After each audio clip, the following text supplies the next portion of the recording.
Hello everyone, welcome to part 3 of my Lundby series. In part 2 you saw me install the bathroom, so today I'm going to fit the kitchen.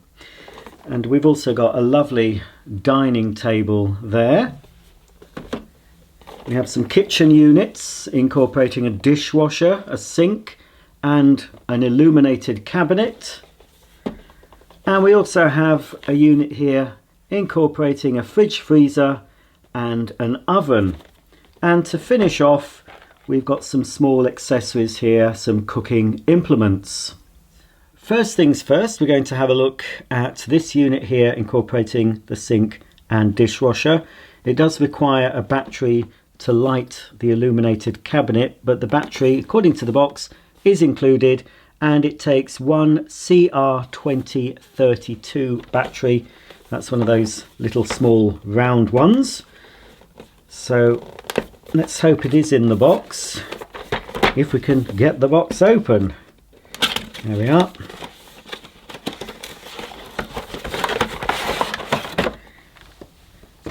Yes, there is the battery. So here's everything.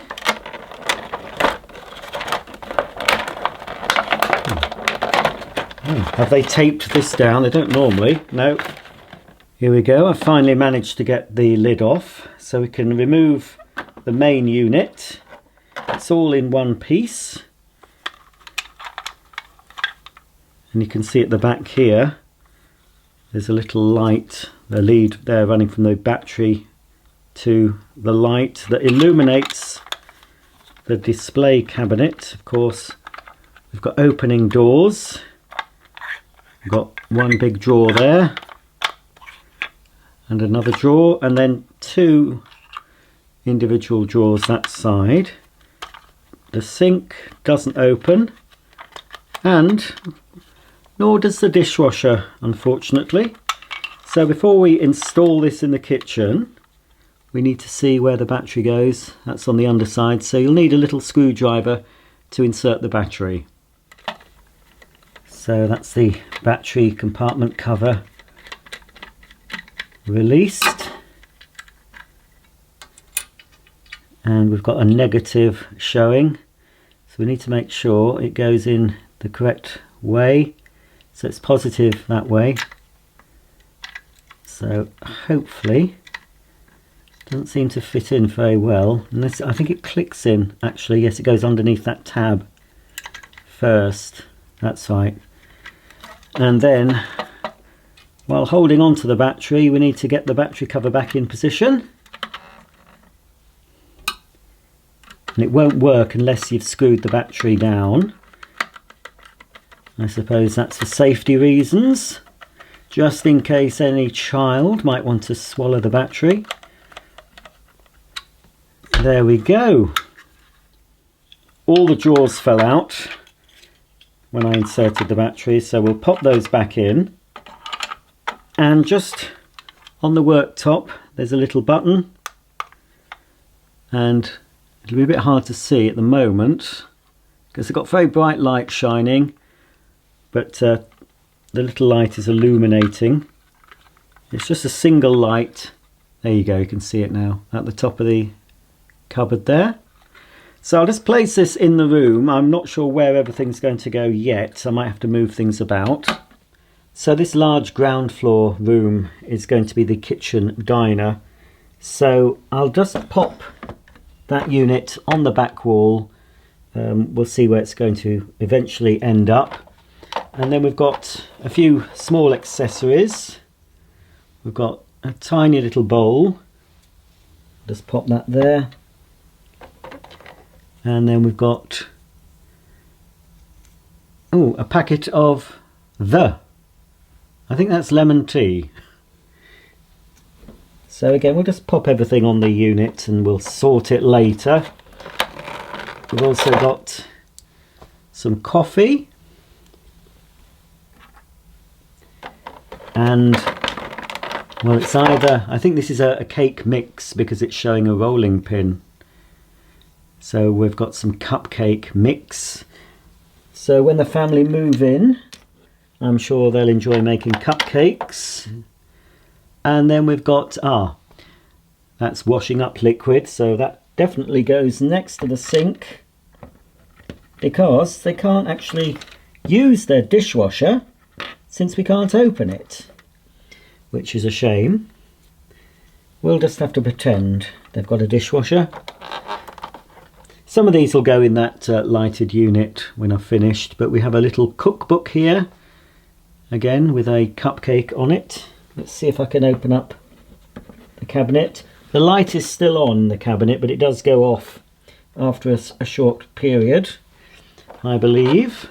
And finally, we have got, I don't know, it's got an ice cream and cone, so that could be a box of ice cream cones.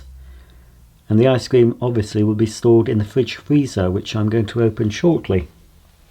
Just pop those on the bottom shelf there. Whoops. Get in. Right, close the door. Okay, let's open up the other unit. So this box contains the fridge, freezer and cooker. I'm not sure if this, oh yes, they are separate. So we can place them separately, which is good.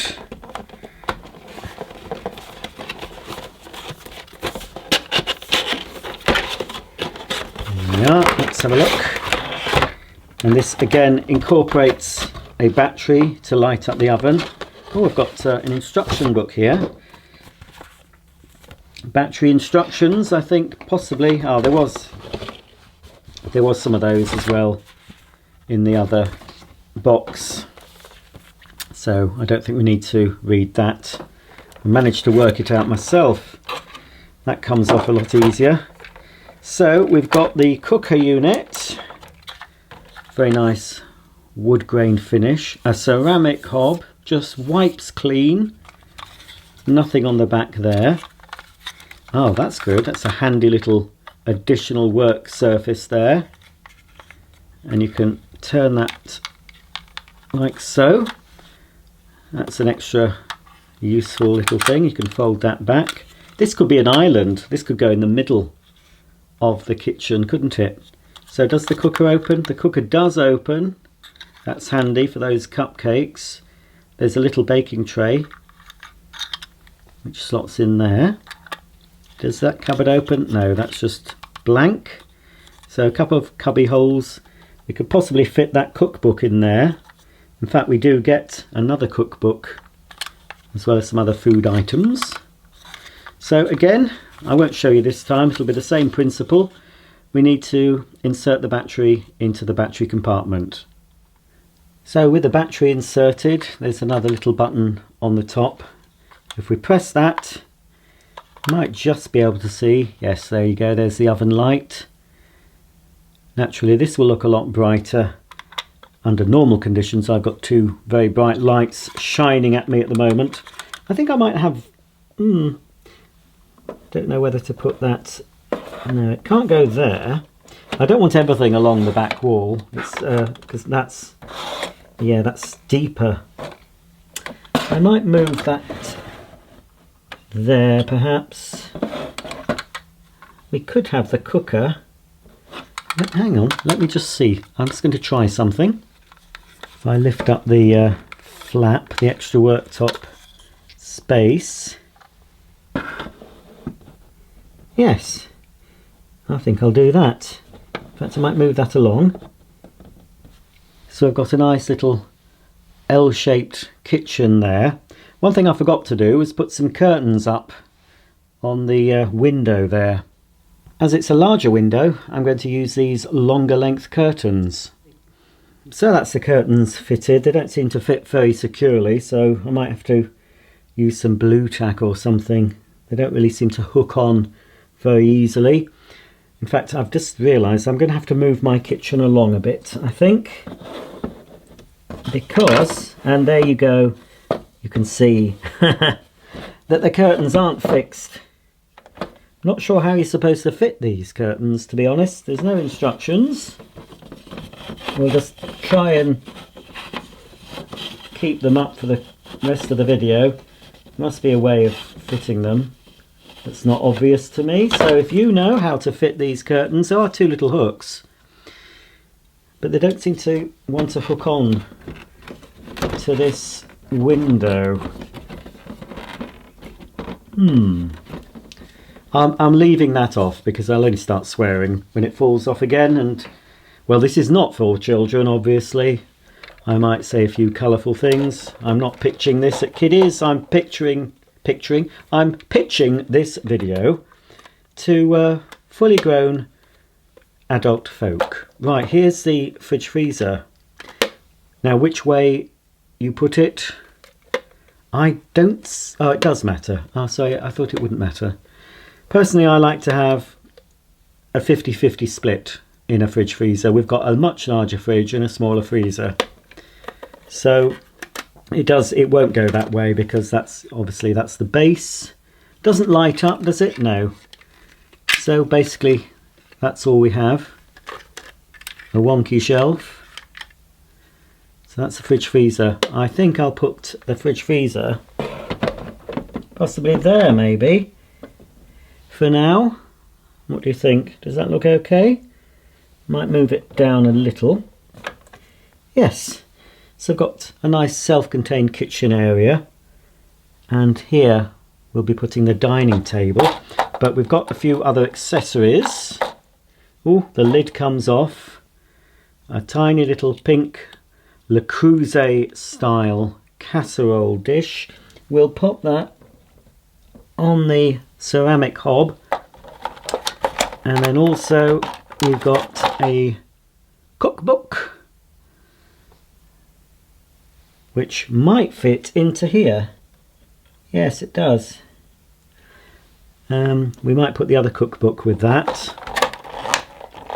We've also got, oh, another cookbook with another cupcake on, so we'll put both cookbooks there. And then we've got, oh, yet another packet of cupcake mix. I'll just pop that on the unit. And a packet of Italiano pasta. We'll just pop that there for now. We can move these things about later. Then we have a, can you even see that? A tiny little ladle there. I'm not sure if that, it looks like it hooks over something, but I'm not sure where.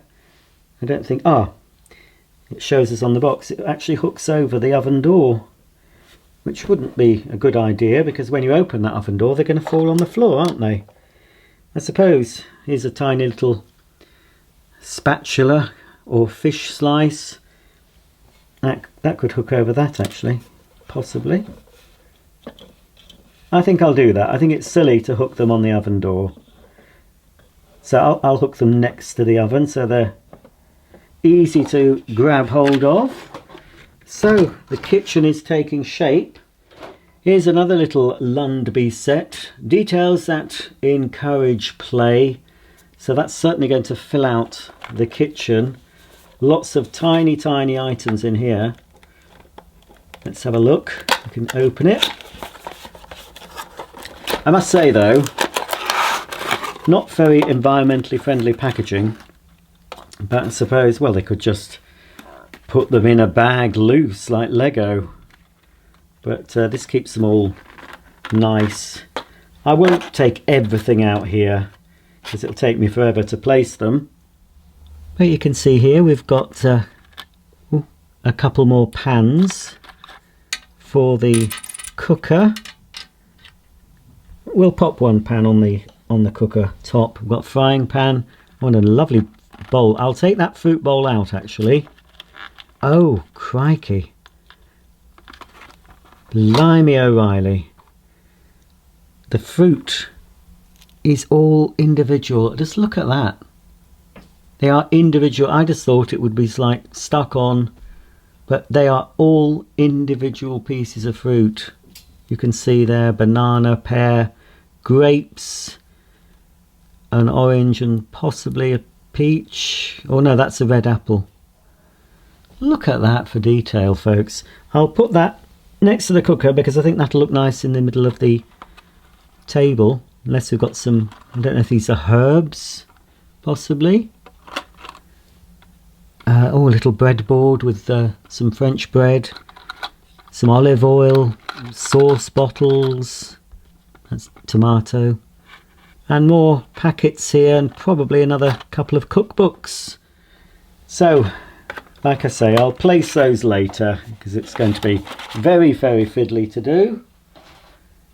So to complete our kitchen diner for now, I might be able to add some more things because I think it's going to look a bit empty, but we do have this lovely dining set here, and I think there could be flock chairs.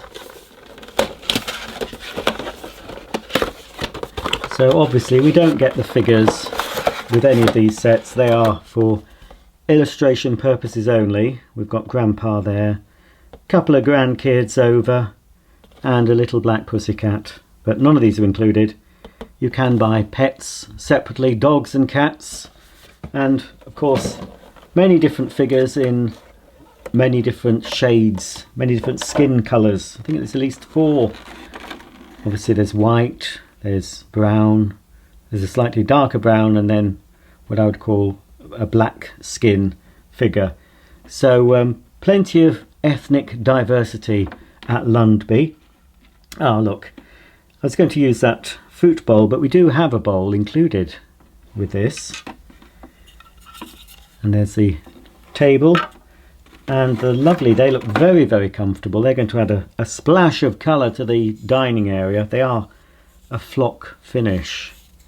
Very nice indeed. And finally we have a lovely shaggy rug. Might need a vacuum. I do have a Lundby vacuum to show you. Well, I'll have 2 to show you. One is vintage and one is a new one that's on the way as we speak from Sweden. I'm sure those little dents will pop out eventually after it's been laid flat. So that's for the dining area. So let's just take out everything first from the packaging. Incidentally folks, what I'm showing you in this house is the more deluxe range of furniture. Lundby, for people who've got a little bit less money to spend, they do what's called a basic range of furniture. Still very well detailed and, you know, excellent play value, but for example the basic dining table wouldn't have these flocked finished chairs. It would be just plain plastic chairs. And at some point I will show you another house, but it will be furnished with all the more basic things. But I don't think the cost is you know, a lot different. That's the top. So we'll pop that rug in the dining area. Hopefully it's going to fit. I might have to move things. Yeah, I'm just gonna move along a little bit. I don't want that too near the rug. That's better. And then we'll pop 2 of the chairs in at the back, and then the table. I'm going to put the bowl of fruit. I'm going to be a rebel. I'm going to put the bowl of fruit there, and that bowl there, and put the other chairs here. So there you go. I think you'll agree that's a lovely space for preparing delicious meals for the Lundby family, and they can sit down on these lovely cerise colour chairs, all 4 of them, unless there's extra guests of course, and then we'll have to find somewhere else for them to sit. But if there's only 2 parents and 2 children in the family when they move in, that'll be just perfect for them. Excellent. There's nothing on the walls. I'm not sure if I'll be getting any pictures for the walls. I think some of the living room sets might have something to go on the walls, but yes, a very nice, well appointed, modern kitchen diner. Well, there you go. That's the end of part 3 of my Lundby series. If you've liked this video, please give it a thumbs up and consider subscribing and clicking the bell icon, and you'll be notified of all my new uploads, which will of course include another video in the Lundby series. So the next video I'll either be furnishing this large room upstairs or the small room here on the ground floor. So stay tuned for that one. Thanks for watching, and I'll see you all very soon. Bye for now.